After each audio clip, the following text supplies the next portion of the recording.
한 주 동안 이슈의 중심에 섰던 수많은 말말말 한자리에 모아서 정리해봅니다. 금주의 말말말. 시사인 김동인 기자 그리고 미디어인권연구소 뭉클 이봉우 연구원 두 분과 함께합니다. 안녕하세요. 안녕하세요. 네, 안녕하세요. 시사인 김동윤입니다. 네, 금주 말말말도 유튜브에서 생중계되고 있습니다. 지금 유튜브에서 표창원의 뉴스 하이킥을 검색해서 들어와 주시면요, 저희 모습을 직접 보실 수도 있고요, 댓글로 참여도 가능합니다. 많이 들어와 주세요. 김동인 기자, 어떤 말 준비하셨습니까? 네, 어제 화제를 모았던 토론 현장의 한 장면입니다. 먼저 들어보시죠. 지하철을 마비시키는 방식으로 다수의 불편을 야기해서 결국에는 뜻을 관철시키려고 하는 거 아니냐. 그래서 저희가 그 부분을 비문명적이라 한 것이고, 장애계에서 요구하는 것들 중에 정치권이 안 하겠다고 하는 것이 혹시 있나요? 안 하겠다 한 적이 없습니다. 그런데 안 했죠. 스스로 세운 국가 계획에 또 40%도 안 지켰다라 이 제기를 하는 겁니다. 그래서 제가 계속 묻지 않습니까? 언제까지 할 거냐. 네, 장애인 이동권 문제 토론 현장이지 않습니까? 네, 그렇습니다. 들으신 내용은 어제 JTBC 썰전 라이브 토론 일부인데요. 본 예. 방송 외에도 이 3시간에 걸친 토론 내용 이어졌는데요. 네. 국민의힘 이준석 대표와 전국 장애인 차별철폐연대 박경석 상임 공동대표가 만났습니다. 여당 대표와 장애인 단체 대표 간의 토론이라는 게 이게 성사가 되긴 되는구나라는 좀 놀라움이 있었죠. 네. 뭐 여러 가지 화제들이 보도가 되던데요. 어떤 내용이 토론에서 가장 화제가 되고 있습니까? 네, 일단 장애인 이동권 시위 할 수밖에 없었던 불가피한 이유들, 그리고 네. 실제 현실에 대한 이유들, 현실에 이제 나타나는 것들에 대해서 계속 얘기가 나왔는데, 예. 이준석 대표는 일단 그 장애인 단체 요구 사항에 대해서 동의한다고 하면서도 구체적인 답변, 특히나 뭐 법안 처리에 관한 부분들에 대해서는 일단 답변을 유보하는 모습이었고요. 예.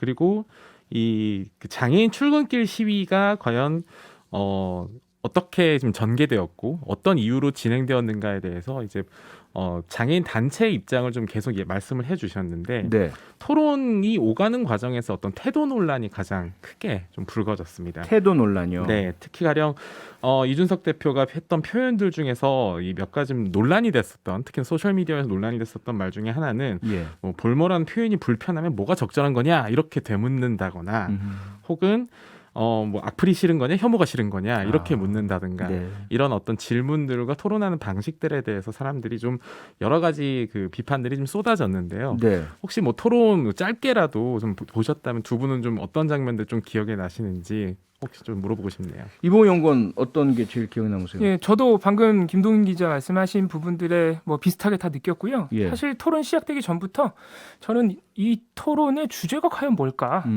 토론이 대상이 될 수 있는 게 맞나? 이런 궁금증이 들었습니다. 뒤에 아마 김동인 기자께서 소개를 해주실 텐데, 네. 이게 이동권을 보장해주겠다는 것이 주제인가? 아하. 뭐 어떻게 해주겠다는 것이 주제인가? 네. 만약에 이준석 대표 말대로 네. 뭐 하겠다는 거면은 그게 주제일 리는 없고, 그럼 시위 방식이 문제라 그러면은 시위 방식으로 이미 장애인 단체 처벌받으신 분들 많아요. 그렇죠. 벌금이 너무 많아서 그것 때문에 고통스러워 하시거든요. 네. 그럼 그것도 사실 주제가 될 수 없는 겁니다. 그래서 그런 부분에서 토론 대상에 대한 의문점을 우리가 좀 가질 필요가 있겠다, 이런 생각을 했습니다.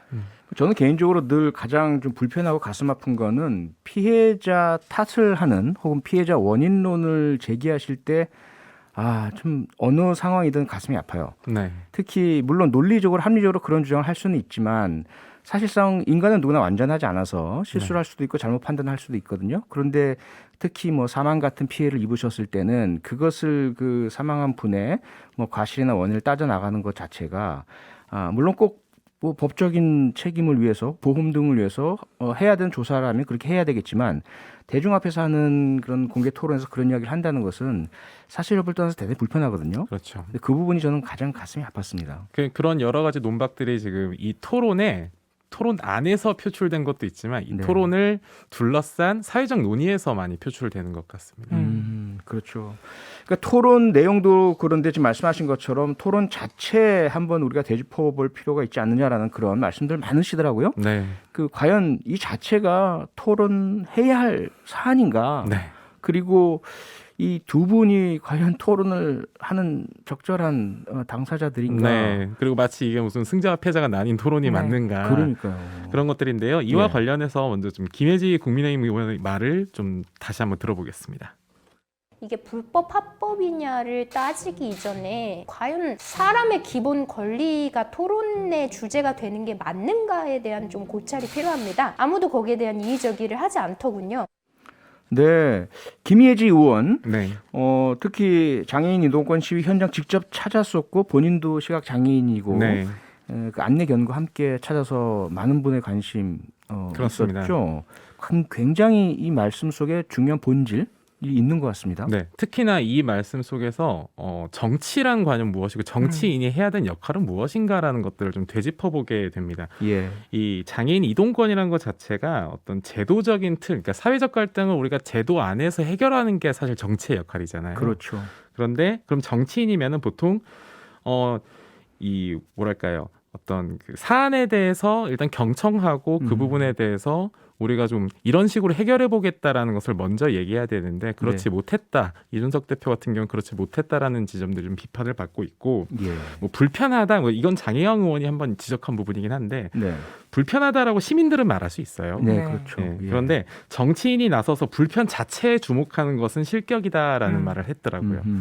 여러 가지 그 이 사안에 둘러싼 논박 그리고 이 토론을 이 둘러싼 논박들이 이어졌는데 예, 그 현장 그러니까 토론 자체의 그 어떤 테이블 이런 배치에 대해서도 좀 논란이 있었습니다. 아 그래요? 왜냐하면 그 스튜디오에 있는 책상 자체가 비장애인들의 어떤 아하, 키와 그리고 그렇지. 높이에 맞춰져 있다 보니 그러네요. 자연스럽게 시선이 이준석 대표 조금 더 높은 위치에서 바라볼 수밖에 없었던 위치가 됐고 이렇게 또 내려다보는 것 네. 같은. 근데 휠체어를 탄 상태에서 좀 접근하기 어려운 좀 자세가 불편할 수밖에 없었던 배치가 있어서 네. 지금 이 방송 자체가 어떻게 보면 장애인들을 대하는 우리 그 어떤 다수의 모습을 좀 반영한 게 아닐까 이런 반성들도 소셜 미디어에서 많이 나왔습니다. 그러네요. 비장애인 중심의 모든 설치 그게 그냥 그대로 보여졌네요. 네. 그 세팅에서. 그 화면에도 보여요. 네. 네, 방송을 보면 예. 높낮이가 눈에 보일 정도니까 네, 사실 방송국의 배려에 좀 아쉬움이 굉장히 크죠. 네네. 예, 생각할 거리가 많은 것 같습니다. 다음 말은 어떤 것입니까? 네, 검수완박에 대한 다른 생각 또는 이제 소수 의견 이 부분들을 짚어봤으면 하는데요. 네. 먼저 민주당 내 인사들의 이야기를 좀 들어보겠습니다. 검수완박 법안이 통과된다고 해도 지선에 지고 실리를 잃지 않을까 걱정이 됩니다. 정권 교체를 코앞에 두고 추진하는 바람에 이재명 고문과 문재인 정부 관계자에 대한 수사를 막기 위한 것 아니냐는 의심을 받는 문제도 해결해야 합니다. 경우에 따라서는 검찰보다 더 쓸 수도 있다. 경우에 따라서가 아니고 이건 명확하죠. 선발권이 전적으로 대통령 여당한테 있다. 대통령 여당은 그럼 우리냐? 저쪽이다. 그럼 검찰만 피하면 된다? 이게 가능하냐? 가능합니다. 통과시키면 되니까. 그러면 지금 우리 정치개혁법 어떻게 할 것이며 코로나 추경 인생법안 어떻게 할 것이며 박지현 공동비대위원장 그리고 조웅천 의원의 말이네요. 네, 그렇습니다. 첫 번째 들으신 건 그 의총에서 모두 발언 중에 남긴 말이고요. 예, 두 번째 들으신 내용은 3월 30일에 이제 조응천 의원이 MBC 라디오에 출연해서 남긴 말입니다. 네. 검- 검수완박의 속도 조절이 필요하다 이런 이제 당내 의견들 여기저기서 나오긴 했었는데요. 네. 조웅천 의원이 뭐 대표적으로 지금 소수 의견 얘기했고 네. 특히 이런 분들이 우려하는 것 무엇이죠? 일단 민주당을 바라보는 여론 이 부분이 가장 크고요. 네. 그리고 민주당이 지금 처해 있는 상황들을 봤을 때 질서 있게 이 부분을 조금 더 공론장에 올릴 것이냐 네. 아니면 시간 이내에 전투적으로 해결할 것이냐 아하. 이 부분에 대해서 선택지가 워낙이 좀 그 얻는 게 있으면 그만큼 잃는 게 있다라는 논리가 가장 강합니다. 네. 반대 논지가 그 조응천 의원을 비롯해서 좀 크게 두 가지인데요. 이게 어쨌든 조건부 전술입니다. 예. 문재인 정부의 임기 이내에 그리고 정의당의 협조를 통한 또 강행 돌파를 해서 모두 다 끝내는 네. 이게 또 국회의장도 사실 도와줘야 되는 부분이 있거든요. 굉장히 그렇죠. 어렵죠. 네. 네. 이런 조건들이 있고 두 번째는 지방선거에서 과연 검수완박이 도움이 되는 이슈인가 이런 질문이 어제 이제 한동훈 후보자의 등장 이전까지는 제기됐던 문제입니다. 한동 후보자 등장 이전까지. 그래서 양양자 의원 사보임 같은 게 그래서 문제가 됐었죠. 그렇습니다. 이런 정치적인 이 절차의 문제 때문에. 네. 네네. 자, 이러한 어떤 양면이 있다고 말씀 주셨어요. 네. 장단점이 있고 우려 지점도 있다고 말씀해 주셨는데 그럼에도 불구하고 민주당에서 검수완박 강하게 밀어붙이고 의원총회에서 만장일치란 이야기가 나올 정도로 압도적으로 당론 채택을 하지 않았습니까? 그 네, 이유는 그렇습니다. 뭐라고 짚어야 될까요? 일단 당론이 채택되고 170석 넘는 정당에서 이렇게 밀어붙이게 됐던 배경들에 대해서는 좀 크게는 두 가지인데요. 하나는 일단 당내 강경 여론이 좀 강하게 작동을 합니다. 네. 저도 이 부분을 좀 취재하다 보면 그 여당에서 특히나 지역에 있는 어떤 지지자들, 네. 특히나 지금 이렇게 우리가 170석 넘는 의석까지 줬는데 아직까지도 뭐 하는 것이냐, 이 부분에 대한 지적들이 분명히 좀 들어오고 있는 상황이고요. 예. 두 번째로는 진짜 윤석열 정부가 하는 걸 보니까 정말로 검찰을 적극적으로 활용하는 거 아니야? 아하. 이런 의문이 든다는 것이죠. 네. 그리고 특히나 좀 검찰에 집단적으로 반발하고 있고요. 이 부분들이 지금 민주당 내부 여론에 어쨌든 기름을 붓는 상황이 되었는데 이 상황에서 지금 한동훈 후보자의 임명이라는 것이 네. 아무래도 강경파에게 조금 더 적극적인 목소리를 실어주는 셈이 됐기 때문에 적대적인 공생이 가능한 것 아닐까. 아하. 예, 이런 분석들도 나오고 있습니다. 적대적인 공생 얘기까지 나오는군요. 네. 그런데 이러한 검수완박에 대한 비판적 목소리, 우려의 목소리 민주당 내부뿐만 아니라 바깥에서도 나오고 있지 않습니까? 네, 그렇습니다. 특히 그동안 인권 문제 오랫동안 목소리 내오던 법조인들 그들도 우려하는 목소리를 내고 있는 것 같은데요. 네, 관련 발언 한번 들어보시겠습니다. 수사 개시와 종결권을 원칙적으로 경찰이 갖고 있기 때문에 경찰에서 봤을 때 야 이거는 기소감이 아니다. 그런 네. 것은 불송치 결정을 하는 거예요. 결정을 했을 경우에는 그 이유를 포함한 통지서를 피해자 측에 보내줘야 되거든요. 근데 거의 오지를 않아요. 나중에 겨우겨우 얘기해서 압수수색을 해봤자 다 인멸되고 없고 이게 과연 맞는 방향의 개혁이었냐라는 것입니다. 네, 경찰 수사에 대한 문제점 제기, 네. 불만, 특히 피해자 입장에서의 이런 이야기로 들립니다. 네, 그렇습니다. 들으신 목소리는 CBS 라디오 한판승부에 출연한 김예원 장애인권법센터 변호사의 목소리인데요. 네. 아동학대 문제 최전선에 나서는 분이고 예. 또 아동학대 문제에 있어서는 많은 분들이 사실 이분에게 많이 의존을 하고 있는 분인데 네. 특히나 이분 같은 경우 현장에서 경찰들의 어떤 수사력에 의문을 표하시는 경우가 많아요. 예. 그리고 수사의 전체적인 총량 그리고 절대적인 총량이 줄어드는 것. 민주당에서는 총량이 당분간 줄어들어도, 그러니까 한 나라의 수사 총량이 100이라고 한다면 네. 그게 조금 줄어들더라도 이게 수사권 조정하는 단계에서 어쩔 수 없는 것 아니냐라고 하지만 예. 그로 인한 공백이 발생한다 이런 우려인 거죠. 네. 공백이 발생하면 안 되는 곳에서 발생한다는 걱정인 것 같아요. 네. 그리고 그러겠죠. 결국 그 피해는 피해자들이 받게 된다라는 거고요. 아하. 김예원 변호사 말고도 다른 분들도 또 우려의 목소리 내고 있죠. 네, 그렇습니다. 재심 사건 전문 변호사로 유명한 그 박준영 변호사도 이 페이스북을 통해서 민주당을 향한 비판들을 이어가고 있는데요. 예. 민주당이 지금 이미지 정치를 하고 있다 이런 비판을 했고 네. 또 제도는 선의를 기대하고 설계해서는 안 된다. 이게 검경이 서로 유기적인 협력을 할 것이라고 기대하고 수사권 조정을 했지만 현실에서는 혼란이 뒤따른다. 네. 이런 언급들을 했습니다. 이 밖에 지금 민변이나 참여연대에서도 반대의 목소리를 내고 있는데요. 예.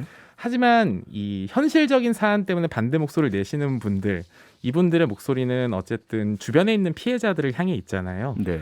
그런데 이런 목소리들을 또 한동훈 후보자 같은 경우에는 네. 검수완박을 해서는 안 되는 어떤 예시로 또 직접 들고 있습니다. 아하. 그러다 보니 예. 이분들의 목소리가 또 정치적으로 활용되는 상황까지 좀 이어지고 있죠. 네, 알겠습니다. 이봉우 연구원은 어떤 말 준비해 오셨습니까? 네, 일단 제가 준비해온 첫 번째 말은 교훈은 얻을 수 있는 말인데요. 네.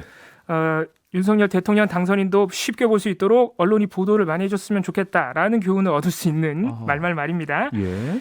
오늘로써 18명의 장관 인선이 마무리가 됐습니다. 네. 원래 오늘까지 2개가 남아 있었죠. 농림부와 고용노동부. 예. 이게 마무리가 되면서 후보자들에 대한 검증, 언론의 검증도 막 시작이 됐는데요. 네. 이와 관련해서 어제 발표에서 윤석열 당선인의 발언이 있었습니다. 언급이. 그거를 먼저 한번 들어보겠습니다. 내각 인선 기준에 능력과 인품 겸비가 원칙이라고 말씀하셨는데요. 이제 1차 발표한 내각 인선에서 일부 후보자의 경우는 과거 발언으로 논란이 되면서 사퇴 압박까지 받고 있습니다. 어떤 입장인지 궁금합니다. 듣지 못한 얘기인데 무슨 문제가 있으면 취재를 해서 보도를 좀 하시면은 제가 살펴보겠습니다. 네, 이번 인선 후보자 가운데 과거 발언에 문제가 있다 이런 질문을 했습니다. 기자가. 네. 그러자 윤석열 당선인이 못 들어본 얘기인데 보도를 해주면 네. 살펴주겠다 이러한 취지 얘기죠. 어떤 이야기입니까? 네, 이게 어제 이제 2차 인선 발표 그 자리에서 네. 질의응답 과정에서 나온 것이고요. 예. 보도는 MBC의 어제 풀영상 보도였고 질문을 던진 기자는 OBS 김용재 기자였습니다. 네. 그래서 어제 이제 인선이 마무리되는 시점에서도 4월 10일에도 이미 한 번 했기 때문에 네. 이미 여러 가지 평가가 나왔어요. 뭐 이제 5, 60대 영남 남성에게 너무 집중됐다거나 네. 아니면은 이게 능력보다는 측근 여부 아니냐 뭐 예. 이런 평가가 나오고 있는 와중에 정호영 보건복지부 후보자, 장관 후보자. 네, 예. 그리고 박보균 문화체육관광부 장관 후보자, 네. 이창양 산업통상자원부 장관 후보자 같은 경우에는 네. 과거에 언론에 썼던 칼럼들이 이제 논란이 됐습니다. 어허. 그래서 그에 대해서 질문하니까 그런 답변이 돌아왔던 것인데요. 네. 특히 정호영 후보자 같은 경우에는 이제 성차별적 인식이 드러난 칼럼이라 그래서 어허. 민주당 여성 의원들이 사퇴하라는 성명을 내기도 했습니다. 어떤 내용이길래 그 칼럼 속에 담긴 내용이 이렇게 사퇴 요구까지 촉발하는 논란을 불러일으켰을까요? 네, 일단 성차별적 인식이 문제가 된 사례들부터 조금 말씀드리면요. 네. 산업부 장관 후보자 이창양 후보자 같은 경우 2010년 12월 조선일보 칼럼을 썼는데 네. 제목부터 출산 기피 부담금입니다. 출산 기피 부담금. 네, 느낌이 좀 쎄하죠. 예, 이게 이제 내용을 보면은 예. 건강이나 경제 사정 등 불가피한 경우를 제외하고 출산을 기피했을 경우 부담금을 물리는 방식으로 국가가 개입을 해야 저출산을 해결할 수 있다라고 아이고. 주장을 했습니다. 이게 현실성이 없다 또는 인기가 없다고 전제를 하긴 했지만 이런 논의만으로도 저출산 문제를 해결할 수 있다, 심각성을 알릴 수 있다 이런 취지의 이제 주장인데요. 이게 논란이 되는 와중에 이게 4월 10일에 지명이 됐단 말이죠 후보자가. 예. 4월 11일에 이 언론들이 찾아보니까 블로그 글도 다 지운 거예요. 네. 그래가지고 이런 인식을 숨기는 것 아니냐 이런 게 논란이 된 상태고요. 네. 정우영 보건복지부 장관도 뭐 크게 보면 이제 비슷한 논란들입니다. 예. 대구 지역지에 기고했던 칼럼들인데 혼인만 해도 예비 예국자고 출산까지 하면 예국자고 셋 이상을 낳으면 위인이다. 여성에게 하는 말입니다. 예. 20대 여성의 경우 10명 중 겨우 1명만 결혼했다. 50세까지 한 번도 결혼하지 않은 여성의 비율, 생애 독신율이 가장 가까운 장래 20%까지 올라갈 전망이다. 어허. 이런 내용들 좀 일관적으로 보면 저출산의 책임이 마치 여성에게만 있는 것처럼 네. 보일 수 있는 것이죠. 이 예. 외에도 다른 칼럼들에서도 예를 들면은 그 아청법에서 그 성범죄자를 이제 취업 제한 직종에 넣는 것을 의료인도 포함시키는 게 2013년에 통과가 됐거든요. 예. 이것에 대해서도 이제 여성을 진료할 때는 3m짜리 청진기가 필요하다. 이런 식의 이제 칼럼을 쓰면서 아이고. 굉장히 논란이 됐습니다. 예. 아니 정말 뭐 사실일까? 어떻게 언론지상에 이런 칼럼이 보도가 될 수가 있을까? 실릴 수가 있을까 생각할 정도인데 근데 윤석열 당선인은 이런 문제제기 처음 듣는다, 전혀 몰랐다, 이런 말인가요? 그렇죠. 아까 이제 어제 들어본 음성에 따르면 예. 모른다는 건데 사실 모르면 좀 곤란합니다. 왜냐하면 지금 말씀드린 후보자들 같은 경우 4월 10일에 인선이 발표가 됐고요. 예. 4월 10일 인선 발표 직후에 거의 보도가 다 나왔어요. 아하. 대부분의 이 칼럼 논란들이. 네. 그렇기 때문에 4월 13일 어제 방금 들어본 음성이 나온 4월 13일에는 이미 보도가 꽤 된 상태였다는 것이죠. 하지만 어느 정도 이해를 해보자면 사실 우리 언론의 이번 인선 관련 보도가 전반적으로 비판과 검증이 부족한 건 또 사실입니다. 예. 이 정호영, 이창양 후보자들 같은 경우에도 한 300건 정도의 보도가 나왔어요. 4월 10일 날 인선이 되고요. 네. 이틀 동안. 예. 그런데 그 중에서 이제 방금 말씀드린 칼럼 같은 경우에는 언급된 보도가 뭐 한 20건, 30건 정도밖에 안 된다는 것이죠. 그래요. 그래서 보도량이 부족한 건 맞지만 그래도 또 포털로 넘어가면 보도량이 훨씬 많아지니까 뭐 당선인이 몰랐다는 것은 조금 아쉽다. 네. 이렇게 생각을 합니다. 언론의 이러한 보도, 특히 중요한 국민의 알 권리 같은 부분인데요. 보도 잘 안 된다. 기자로서 김동희 기자 어떻게 보고 계십니까? 기자로서라고 생각하시니까 이 열심히 보도하고 있는데 예. 왜 안 받지? 이런 생각이 먼저 들고요. 네. 특히 지금 말씀하셨던 문제들이 최근에 이 가령 그 세대 격차, 특히나 어떤 그 저출생 문제에 대한 어떤 인식차에서 비롯되는 부분들이 많습니다. 지금 네. 말씀하신 칼럼들이 2010년대 이제 초중반에 맞습니다. 특히나 그 50대 남성들이 기고하는 기고글 같은 곳에서 많이 발견되거든요. 아하. 그리고 당시만 해도 저출산 문제라는 게 예. 그 나라의 문제다라고 생각을 하는 경우가 많았어요. 그러니까 이거는 우리나라가 경제적으로 앞으로 안 좋은 상황으로 처한다라는 굉장히 어떻게 보면은 개인의 주권에 대해서는 조금 더 등한시하는 형태의 논리들이었거든요. 그렇죠. 그런 거 많았었죠. 네. 그 당시에. 근데 이 부분에 대해서 정말로 떳떳하다면 뭐 본인이 삭제를 한다거나 본인이 블로그를 닫는다거나 그러진 않았겠죠. 그러게요. 네. 그러게요. 당당하지 못하다는 이야기겠죠. 네. 다른 후보자들도 뭐 칼럼이나 발언으로 여러 가지 논란이 있다라는 것들이 좀 들리던데요. 보도가 충분히 되고 있습니까? 한번 요약해 보자면요. 일단 만약에 그 장관이 된다면 최초의 신문기자 출신 문체부 장관이 되는 박보균 전 중앙일보 대기자 같은 경우에는 네. 2020년 그러니까 윤석열 당선인이 총장일 때부터 예. 소위 말하는 친윤 칼럼을 쓴 것으로 지금 논란이 되고 있습니다. 친윤 칼럼. 그렇습니다. 2020년 말부터 이미 윤석열 총장은 그 범야권의 독점적인 대선 주자 선두다.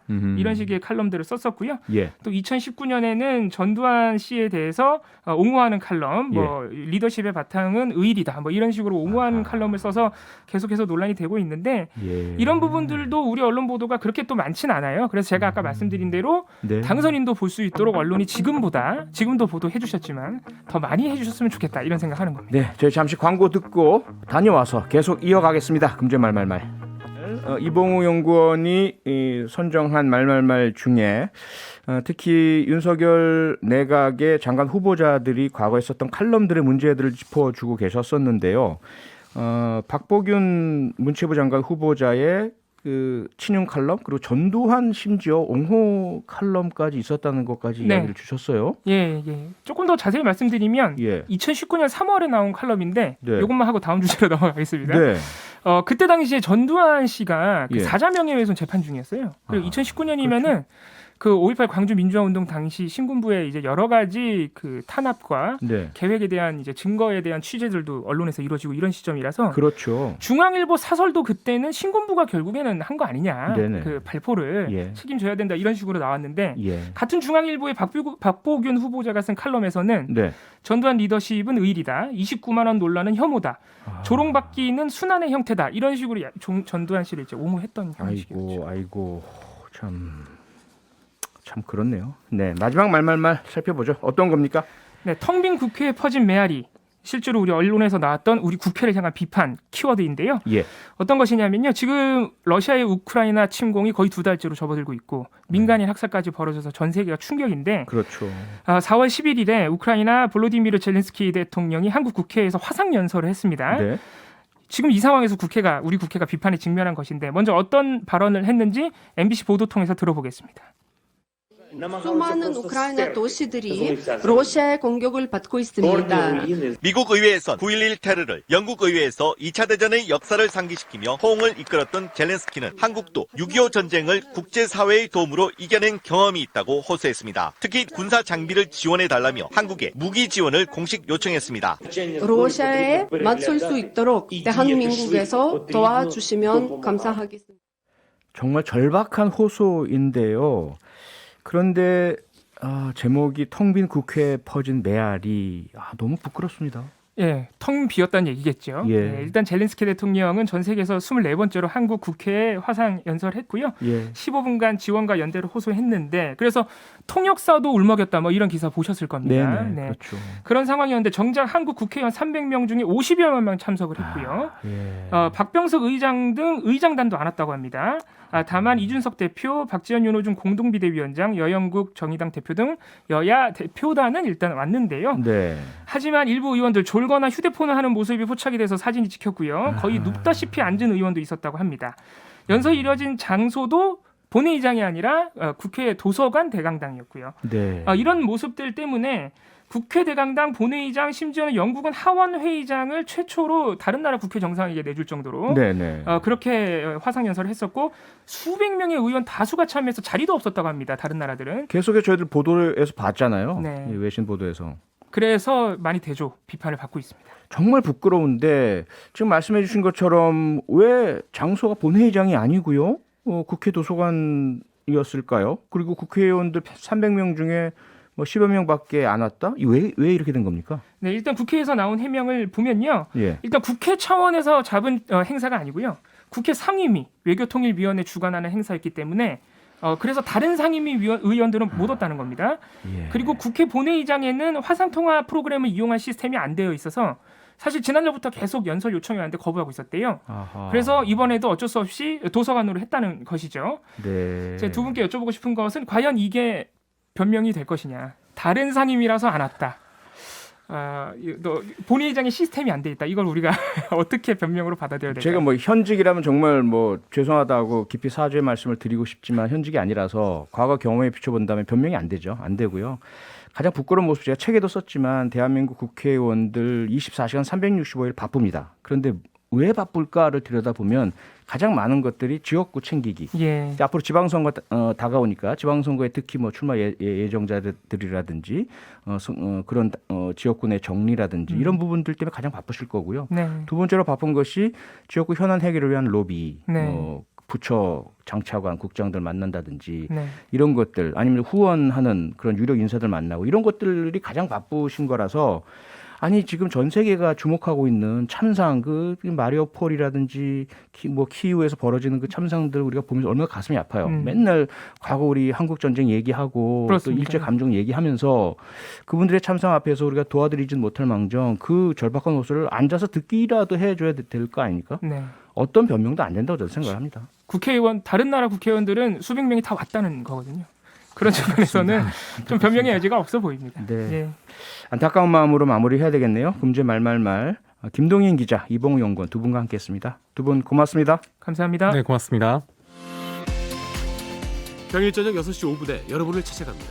MBC 라디오 표창원의 뉴스 하이킥.